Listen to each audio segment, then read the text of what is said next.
Saudara, kasus aktif COVID-19 di Indonesia turun 98,57% sejak puncaknya pada 24 Juli 2021 lalu.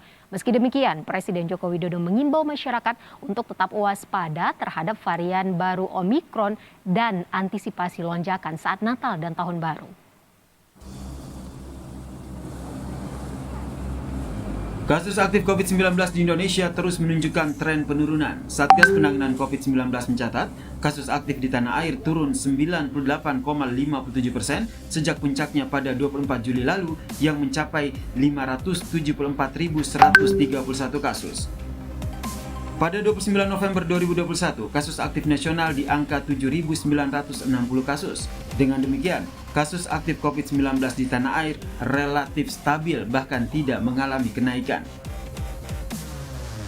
Saat ini kalau kita lihat grafiknya ini kan turun terus gitu ya sampai kecil banget, ternyata sudah turun 98,57% dari ya, jadi memang kondisinya relatif stabil ya, bahkan nggak naik gitu.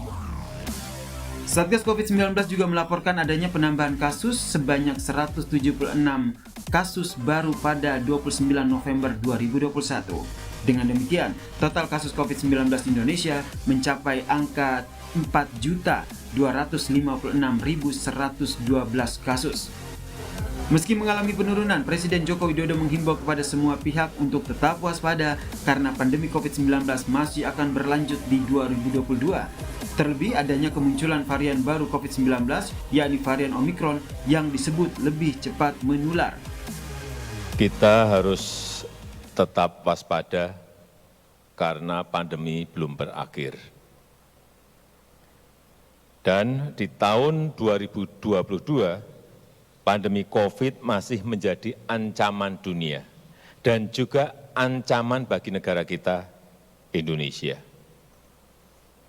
Selain varian lama, di beberapa negara telah muncul varian baru, varian Omikron, yang harus menambah kewaspadaan kita.